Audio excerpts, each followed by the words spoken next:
नमस्कार बच्चों। प्रथम वाणिज्य पदवी और प्रथम विज्ञान पदवी के छात्रों के लिए स्वागत है। इस व्याकरण कक्षा के लिए आप सबका स्वागत करता हूं। आज के क्लास में मैं काल के बारे में बताने वाला हूं।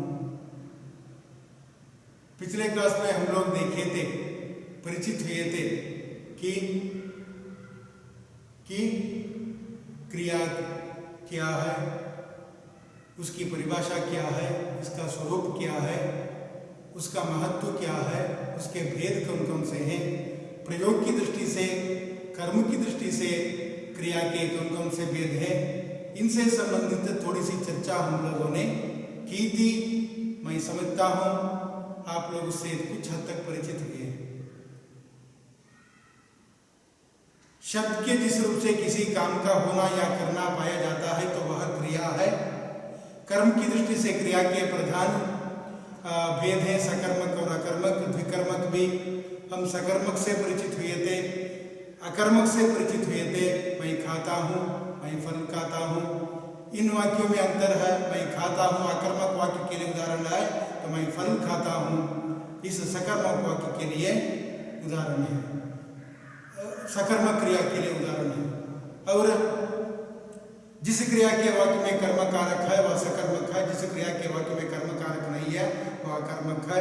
इससे हम परिचित हुए थे और उनसे संबंधित ज़्यादा फिर मैं बताने का प्रयत्न नहीं करता हूँ, बताने की जरूरत नहीं समझता हूँ, ऐसा मेरा विचार है। और उस क्रिया को वहीं पर छोड़ेंगे, लेकिन क्रिया के बाद आपके लिए अध्ययन करने का अगला अध्याय है काल।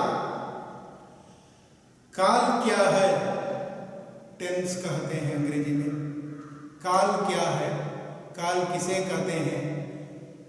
काल कितने हैं?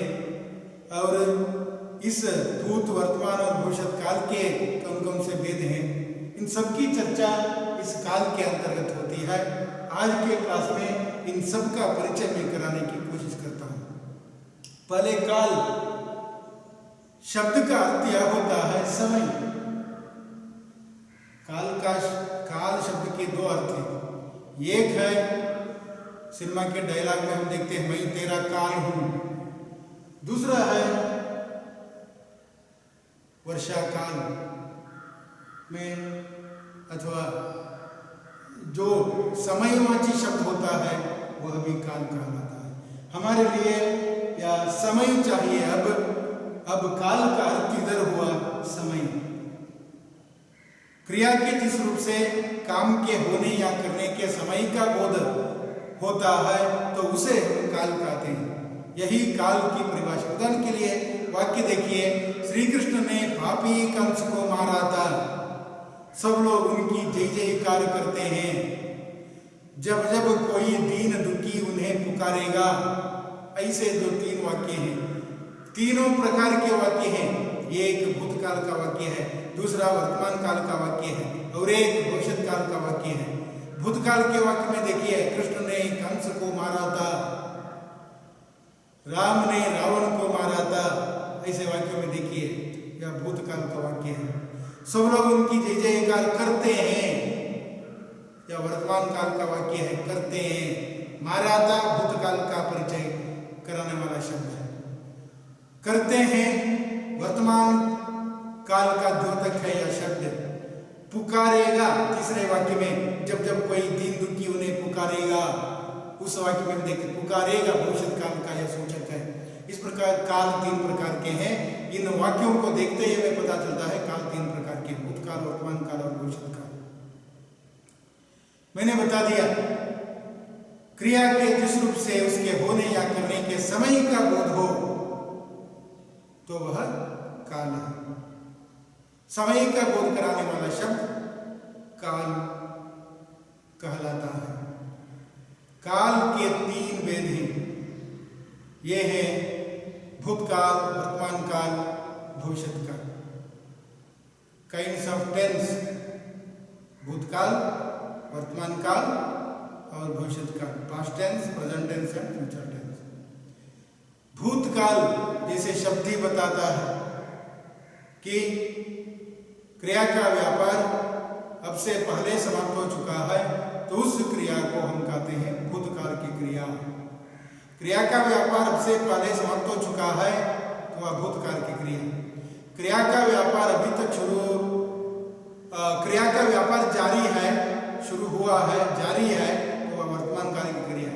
क्रिया का व्यापार अभी तक शुरू हुआ नहीं, शुरू अभी होने वाला है, तो वह भविष्य काल की क्रिया।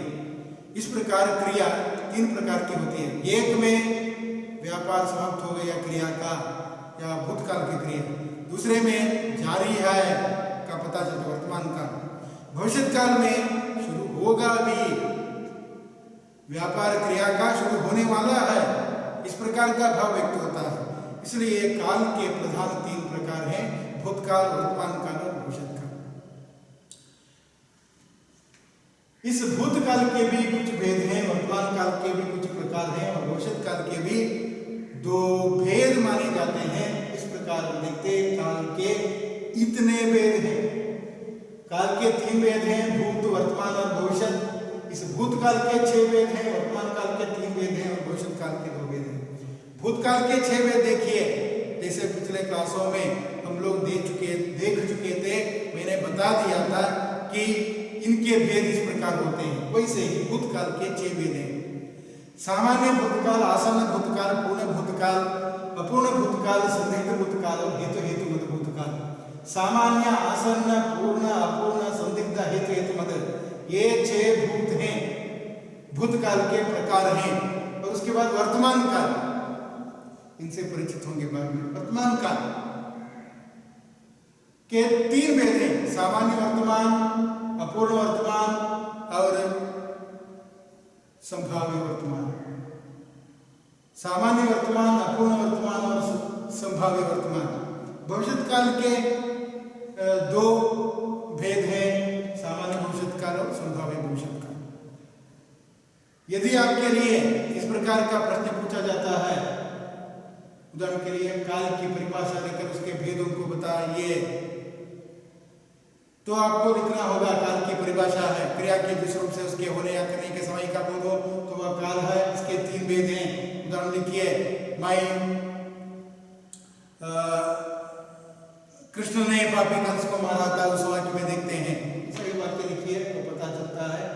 उसके 3 भेद हैं, भूत, वर्तमान और भविष्य। भूतकाल के 6 भेद, भूतकाल की परिभाषा लिखकर 6 भेद बताना होगा। वर्तमान काल की परिभाषा लिखकर 3 भेद बताना होगा, लिखना होगा। भविष्य काल की परिभाषा लिखकर उसके दोनों भेद उनको बताना होगा।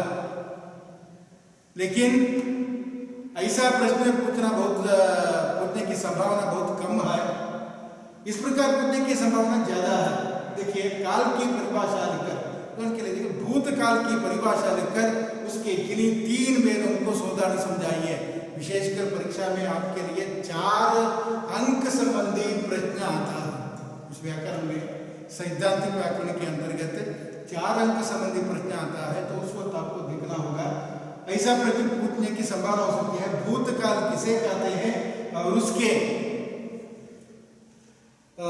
किन्हीं 3 भेदों को सावधानी समझाइए।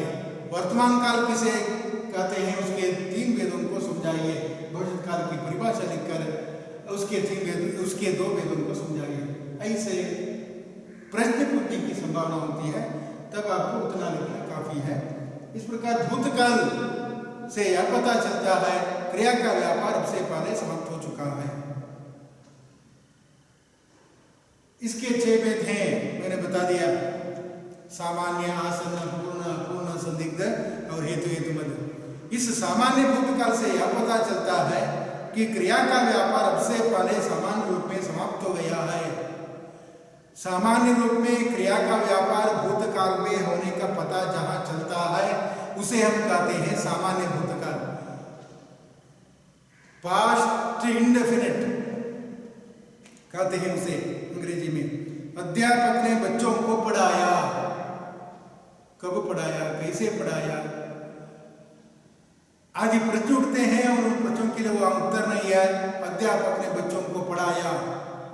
माताजी बाजार गई, कहाँ गई, कब गई इसका पता उधर नहीं है। भारत ने मैच जीता, कब जीता इसका उत्तर उधर नहीं है। इसलिए स्पष्टता से जहां भूतकाल में क्रिया का व्यापार सामान्य रूप में होने का पता नहीं चलता, वह सामान्य भूतकाल की क्रिया है। प्रधानमंत्री ने भाषण दिया, कब दिया यह विचार अलग है। इसलिए ये सभी से सामान्य भूतकाल के उदाहरण है। मैंने देखा था, याद रखिए, बीते हुए समय में कार्य के सामान्य रूप से पूरा होने का बोध तो होता है, लेकिन कब समाप्त हो इसका पूरा भाव नहीं निकलता है। इसे सामान्य भूतकाल कहते हैं। आसन्न भूतकाल जिसे शब्द ही बताता है, आसन्न निकट में ही, अभी अभी क्रिया का व्यापार निकट में ही भूत में समाप्त हो चुका है, अभी अभी क्रिया का व्यापार समाप्त हो चुका है। तो ऐसे क्रिया को हम कहते हैं आसन्न भूतकाल की क्रिया, आसन्न भूतकाल की क्रिया। आसन्न का शब्द करते हैं निकट, पास, अभी। इसलिए सूरज अभी अभी निकला है, पिताजी अभी अभी घर से लौटे हैं, माँ अभी बाजार गई, साहिल अभी गया। ऐसे वाक्यों में हम देखते हैं आसन्न में ही क्रिया का व्यापार होने का पता चलता है। इसलिए वह जैसे शब्द बताता है आसन्न भूतकाल, वैसे आसन्न में ही क्रिया का व्यापार, आसन्न में ही, निकट में ही क्रिया का व्यापार समाप्त हो चुका है, इसका बोध होता है। पूर्ण भूतकाल तीसरा प्रकार है। पूर्ण भूतकाल क्रिया के जिस से बहुत समय पहले ही क्रिया के व्यापार समाप्त होने का पता चलता, तो वह पूर्ण भूतकाल की क्रिया है। उदाहरण के लिए, राम ने रावण को बाण से मारा, इस वाक्य में देखिए, राम ने रावण को मारा। इस वाक्य में कृष्ण ने कंस को मारा, देवताओं ने दैत्यों पर जीत हासिल की। ऐसे वाक्यों में हम देखते हैं कि पूर्ण भूतकाल के वे वाक्य हैं, बहुत पहले ही क्रिया का व्यापार समाप्त हो चुका है, यह भाव उधर व्यक्त होता है, इसलिए उसे हम कहते हैं पूर्ण भूतकाल की क्रिया। 8वीं कक्षा में मैं प्रथम आई थी, वह गर्मी की छुट्टियों में यहाँ था। अपूर्ण भूतकाल चौथा प्रकार है भूतकाल का। सामान्य, आसन्न और पूर्ण से हम परिचित हुए, अपूर्ण से परिचित होंगे, जिसे शब्द ही बताता है अपूर्ण भूतकाल। क्रिया के जिस रूप से बीते हुए समय में कार्य के आरंभ होने का बोध हो, उसे कहते हैं अपूर्ण भूतकाल की क्रिया। जब मैं देख रहा था, वह काम पहले ही समाप्त हो चुका था। माली पौधों को पानी दे रहा था, परीक्षाएं चल रही थी। ऐसे वाक्यों में हम देखते हैं। बच्चे लिख रहे थे, ऐसे वाक्यों में हम देखते हैं। वह अपूर्णता भूतकाल का वाक्य है, लेकिन क्रिया अपूर्णता, इसलिए वह अपूर्ण भूतकाल की क्रिया है। उसके बाद संदिग्ध भूतकाल, जैसे शब्द ही बताते हैं, संदिग्ध, संदेह, क्रिया का व्यापार भूतकाल के होने में संदेह का बोध। क्रिया का व्यापार भूतकाल में होने में संदेह का बोध जहां होता है, उसे कहते हैं संदिग्ध भूतकाल। उदाहरण के लिए, खाया होगा, पिया होगा, सोया होगा, ऐसे जो वाक्य के अंत में आते हैं। उसने खाया होगा, लिखा होगा, पिया होगा, ऐसे वाक्यों में संदिग्ध भूतकाल के उदाहरण है। राम ने खाना खा लिया होगा, चोर पकड़ लिया गया होगा, पिताजी अखबार पढ़ी होगी, पिताजी ने अखबार पढ़ी होगी, संभवतः बीमार पड़ गया हो। ऐसे वाक्यों में हम देखते हैं संदेह का पता चलता है, संदिग्धता का बोध होता है। इस प्रकार क्रिया भूतकाल की क्रिया होने के बावजूद भी भूतकाल में क्रिया का व्यापार होने में जहां संदेह प्रकट होता है, उसे कहते हैं संदिग्ध भूतकाल। उदाहरण के लिए, ये कहे गए वह बीमार पड़ गया होगा, अथवा संभवतः वह बीमार पड़ गया हो। ऐसे वाक्यों में हम देखते हैं संभावना पाई जाती है, संदेह पाया जाता है। और अंतिम भेद है भूतकाल का हेतु मदभूत। इस रूप से यह पता चलता है कि कोई कार्य बीते हुए समय में होता, परंतु किसी कारणवश नहीं हुआ। कोई कार्य बीते हुए समय में होता, लेकिन किसी कारणवश नहीं हुआ। इस प्रकार किसी कारणवश वह काम नहीं हुआ, इसे बताने वाला हेतु हेतु मत भूतकाल। उदाहरण के लिए देखिए, उदाहरण देखने से आपको पूरा पता चलता है। तुम मन लगाकर पढ़ते तो अवश्य पास हो जाते। देखिए, मन लगाकर पढ़ते तो अवश्य पास हो जाते। मन लगाकर तुमने पढ़ा नहीं, इसलिए तुम पास हुए नहीं। ये दो वाक्य, दो विचार इधर आ जाते, इसलिए तुम मन लगाकर पढ़ते तो अवश्य पास हो जाते। वह अवश्य आता किंतु बीमार पड़ गया, वह अवश्य आता किंतु बीमार पड़ गया। ऐसे वाक्यों में हम देखते हैं, सावधान रहते तो यह दुर्घटना नहीं होती। यदि तुम सावधान रहते तो यह दुर्घटना नहीं होती। यदि भारतीय टीम अच्छा खेलती तो जीत पक्की थी। ऐसे वाक्यों में हम देखते हैं। यह हेतु हेतु मत भूतकाल के लिए उदाहरण है। इस प्रकार हम देखते हैं, काल समयवाची शब्द है। क्रिया के जिस रूप से उसके होने या करने के समय का बोध हो तो उसे काल कहते। काल के 3 भेद हैं, भूत, वर्तमान और भविष्य। भूतकाल क्रिया का व्यापार से पहले समाप्त हो चुका है तो वह भूतकाल की क्रिया, और उसके 6 भेद हैं, सामान्य भूतकाल, आसन्न भूतकाल, पूर्ण भूतकाल, अपूर्ण भूतकाल, संदिग्ध भूतकाल और हेतु हेतु मत भूतकाल। ये भूतकाल के 6 भेद हैं। और इतना आज के लिए समाप्त मैं मानता हूँ। और अगले क्लास में वर्तमान काल क्या है, इसके कितने भेद हैं, इसका स्वरूप क्या है, उदाहरण देख लेंगे। भविष्यत काल क्या है, उसकी परिभाषा किस प्रकार की है, उसका स्वरूप क्या होता है, उसके भेद क्या होते हैं, उदाहरण देख लेंगे। और आज के लिए इतना काफी मैं मानता हूँ और यहीं पर समाप्त कर लेंगे। इस प्रकार ग्रामर जो संबंधी जो कक्षाएं हैं, 2 यूनिट्स ग्रामर से संबंधित है, इसलिए इस ऑनलाइन कक्षा के माध्यम से कुछ हद तक आप तक पहुंचने की कोशिश मैं कर रहा हूं। प्रयत्न मेरा यह है कि थोड़ा सा समझ लीजिए ग्रामर के बारे में। जैसे ही ऑफलाइन कक्षा शुरू होगी वैसे ही हम उसके बारे में फिर बताएंगे तो आपको पूरा पता चलता है। इसका मतलब यह नहीं है कि सर भविष्य में फिर पढ़ाएंगे, लेकिन मैं पढ़ाता हूँ, बात दूसरी, लेकिन समय की पाबंदी होती है। फिर भी बता दूंगा और शंका का निवारण हो जाएगा। ज़्यादा चिंता मत कीजिए, और जब शुरू हो जाएगा तब हम इस व्याकरण के बारे में फिर एक बार नज़र डाल सकते हैं और व्याकरण को आसान बनाने की कोशिश हम कराएंगे। लेकिन आपको समझने का प्रयत्न तो करना है, यह तो ध्यान देने की बात है। समझने का प्रयत्न करना है, कोशिश करनी है। इस कक्षा को ठीक प्रकार से समझना और आने वाले जो ऑफलाइन कक्षा है वहाँ भी ठीक प्रकार से कंसंट्रेशन के साथ ध्यान से आपको पढ़ना होगा, देखना होगा, तब आपको पूरा परिचय आ जाता है। इस प्रकार आज यहीं पर रुकेंगे, यही समाप्त करेंगे। अगले क्लास में इस वर्तमान काल और भविष्य काल से परिचित होंगे। नमस्कार। और ध्यान दीजिए, बीकॉम कक्षा के लिए मतलब मेरा कहने का अभिप्राय है कि फर्स्ट बीकॉम के लिए जो व्याकरण के अध्याय हैं उनमें 90% व्याकरण के अध्याय फर्स्ट बीएससी को भी है।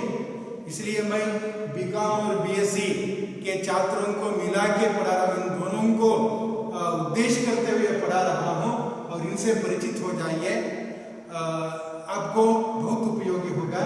इस प्रकार समझने का प्रयत्न कीजिए। अगले क्लास में फिर देख लेंगे, तब तक के लिए नमस्कार, फिर मिलेंगे। धन्यवाद।